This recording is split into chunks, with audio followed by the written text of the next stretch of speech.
Muy buenas noches y bienvenidos a un capítulo más de este podcast. Digo buenas noches porque siempre lo grabo en la noche, pero sea la hora del día en la que lo estés escuchando, te deseo un feliz día. En este episodio número 6 de podcast voy a hablarles de la novela El Exorcista, que por supuesto inspiró la película. Voy a contarles diferencias entre el libro y la cinta. En parte porque estoy obsesionado con la película en este momento, por su 50 aniversario, por la mala secuela que salió, porque por primera vez en más de 50 años desde que se publicó el libro pude leer la novela. Pero también y sobre todo porque el episodio anterior, el número 5, tuvo muy buena aceptación, rápidamente tuvo muchas visitas y los suscriptores, las suscriptoras del canal en este momento son 851. Se los agradezco profundamente. Bueno, sin más preámbulo, comienzo. Para empezar, quiero decir que la película es una adaptación bastante fiel al libro. Está muy bien adaptada la cinta respecto a la novela. Quizás sea en parte a que comparten el escritor. William Peter Blatty fue el escritor de la novela, al que debemos todo, y fue quien adaptó la cinta, como ya había mencionado en el capítulo previo. Ganó inclusive el Oscar a Mejor Guión Adaptado y bien merecido. La verdad es que las cosas que no entraron en la película podemos decir que no son tan relevantes y que se hicieron obviamente en beneficio de la cinta, de que contar una historia en imágenes con sonido en una película es distinto.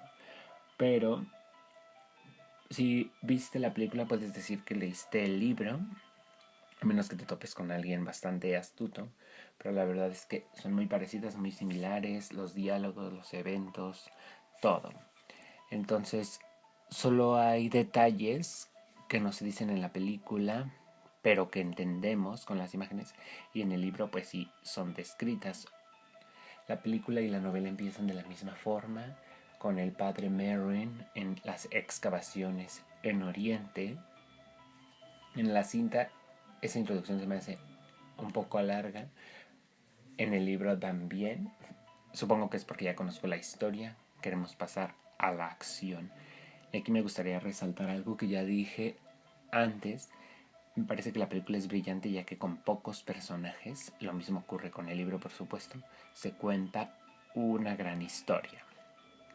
Entonces, hablando de los personajes, voy a contarles cómo cosas que pasan en la novela que no vemos en la cinta.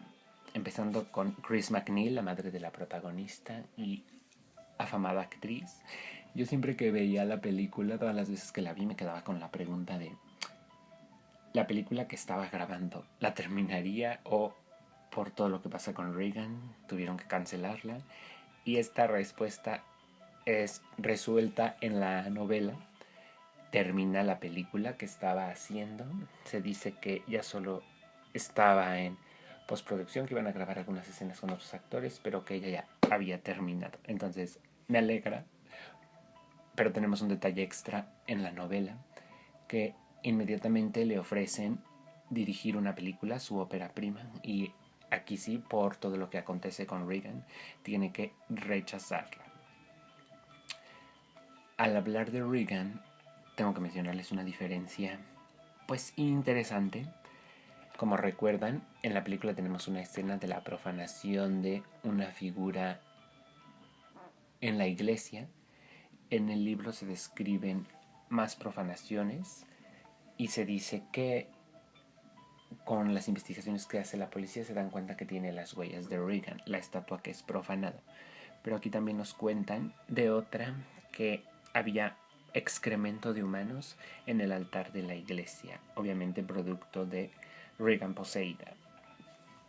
También en la novela se describen con gran detalle cómo actúan los satanistas, cómo son las misas negras. Te llega a dejar una sensación inquietante, tanto película como libro se destacan en eso, en que pues sí te deja una seguridad como intranquila de escuchar que esas cosas pasaban, pasan y pasarán. Entonces se habla más como de estos cultos y del ocultismo. Sharon, la asistente de Chris, que en la novela es descrita como una rubia, en la novela no me parece tan rubia, tiene un novio y es el tipo que deja que Regan monte el caballo, ya que él posee caballos, al parecer es acaudalado, es abogado. En algún momento de la novela se cree que él podría ser culpable de la muerte de Brooke Dennings, pero no da para más, llega hasta ahí. Entonces, bueno, ese es otro detalle que se perdió en la adaptación, el novio de Sharon. Yo creo que lo más importante sería la subtrama que tienen los sirvientes, Willie y Carl, que aparecen bien representados en la película, en la cinta obviamente, los podemos ver, pero no conocemos su subtrama, la historia de fondo que sí se nos cuenta en la novela, y es que tienen una hija, pero esta hija suya esconde un secreto. No les digo qué secreto, por si alguna vez leen la novela.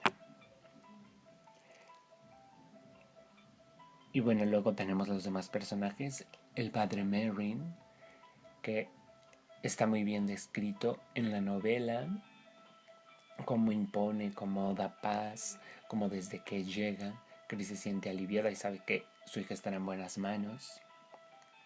Entonces, muy bien ahí. Respecto al padre Demian Carras, obviamente tenemos desde la vista del autor su percepción, luego de la muerte de su madre, su proceso de duelo, su sufrimiento, sus pensamientos. Entonces eso le agrega mucho más valor al personaje. Y también está el padre Dyer, que yo creo que de todos los personajes es el que está mejor representado en la cinta en sus características físicas. La verdad es que me imaginaba al actor que lo interpreta 100%.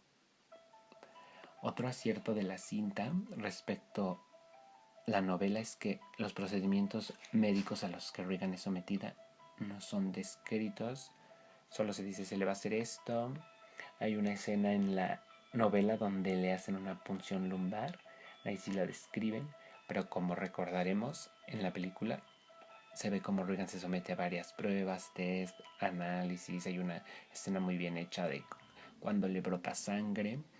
Entonces, ahí puedo decirlo así, la película tiene más recursos para mostrar cómo es cualquier padecimiento y su diagnóstico. Bueno, hay un personaje que a lo mejor sí está en la cinta, incluso es acreditado con su nombre, pero en la novela obviamente tiene diálogos y tiene una participación. Es una mujer que Chris conoce e invita a esta cena que se realiza en su casa, donde Regan se orina delante de todos los asistentes.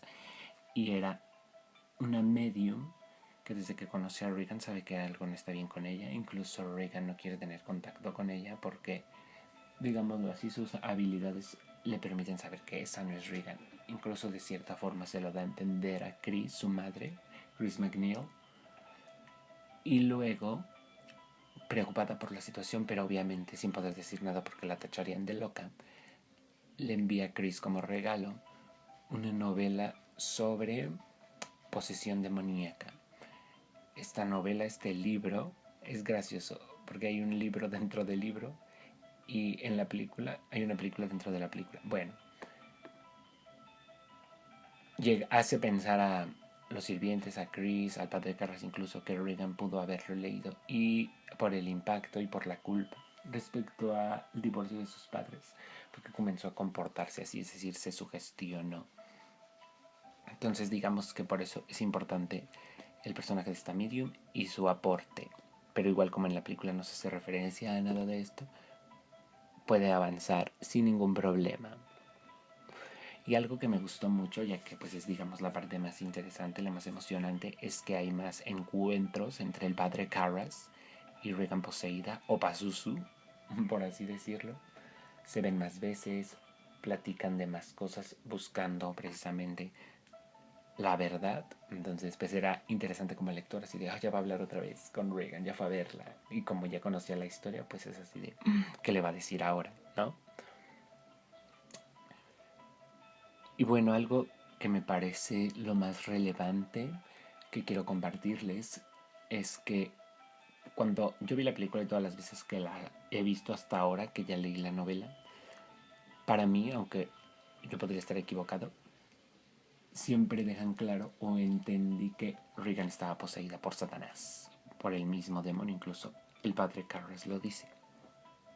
Pero aquí en la novela, en uno de estos encuentros con el padre Carras, Regan poseída dice que son varias las personas que habitan dentro de ella, principalmente un demonio, el demonio Pazuzu, pero también algunos espíritus inmundos, no humanos. Entonces Regan está bajo el yugo de todos ellos. Entonces para mí en la película se queda claro que es el demonio, no tan claro que es un demonio como Pazuzu, y en la novela se nos dice que es el demonio Pazuzu principalmente y otros espíritus del mal.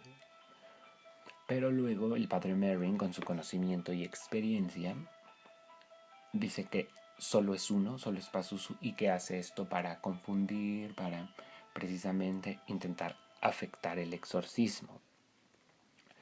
Pero hay algo muy interesante que igual quizá yo como espectador lo perdí de la película, y es que hay ocasiones donde Regan poseída habla, se expresa como Burke Dennings. Recordemos, Burke Dennings es el director de la película que estaba haciendo Chris y amigo íntimo.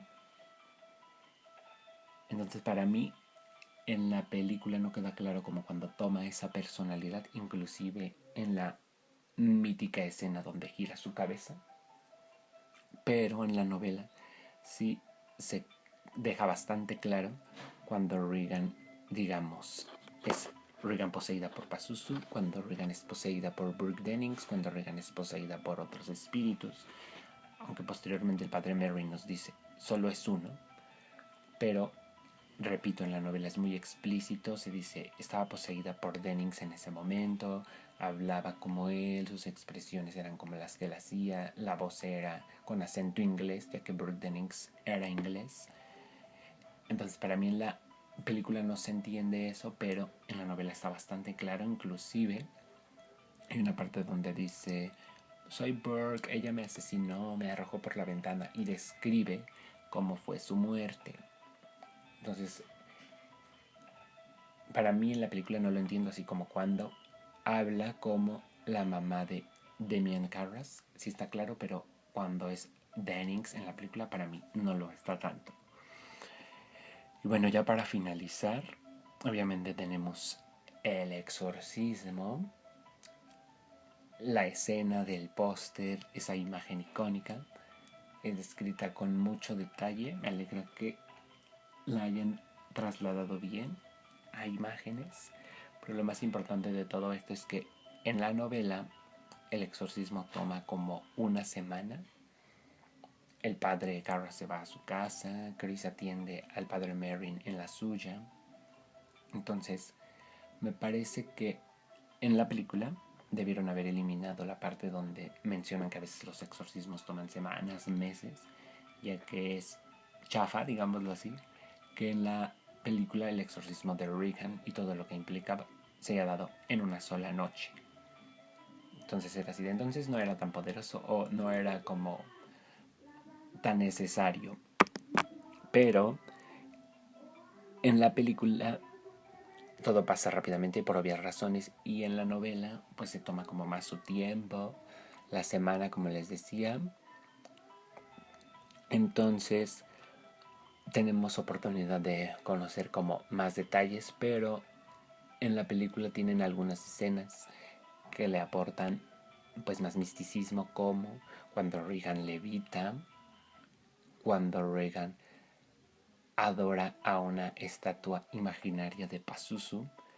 Pero algo que me pareció que hicieron muy bien en quitar de la cinta y que está en la novela es que durante todo el exorcismo entran y salen todos los personajes, los sirvientes Willy, Carla, asistente Sharon, están cambiando las sábanas, están limpiando. Entonces era un poco gracioso así de cómo hay una batalla entre el bien y el mal en la habitación y están pasando a hacer el aseo y cambiando las sábanas. Como que eso le restaba seriedad al asunto. Entonces qué bueno que no está en la película. Ya que incluso hay un pasaje del libro donde la cama está levitando y Sharon, la asistente, va por Chris para que vaya a ver que las dos no podrían dar crédito a lo que veían. Entonces hasta me parecía que era necesario que el padre Merrin y el padre Carras les dijeran fuera de aquí. En fin, la verdad es que leí la novela en una semana. Quizá lo hubiera hecho más rápido, pero solo la conseguí en formato de ebook. Es el segundo libro que leo más rápido. El primero fue la novela Arráncame la vida, que leí en un fin de semana, en 3 días. También porque estaba obsesionado con la película, pero bueno, esa es otra historia. Muchas gracias por haber escuchado este episodio de Popcast. Gracias por compartir, dar like, comentar y suscribirse a Contenido Neto. Nos vemos en la próxima, ya sea un capítulo de podcast o un video, ya que ya debo actualizar precisamente los videos sobre las novelas de True Blood de la saga de Sookie Stackhouse respecto a su contraparte televisiva. Mientras tanto, que tengan un excelente día. Estamos iniciando la semana en este mes de octubre. Cada vez falta menos para Halloween, así que seguiremos con estos videos. Hasta la próxima y muchos saludos para quienes han comentado. Señablogs, saludos. Satalestag, muchos saludos. Everraen, saludos para ti también, que son quienes preguntaron por los videos de True Blood. Ya vienen. Y Mateo. Gracias a todos por escuchar, compartir y suscribirse. Nos vemos pronto.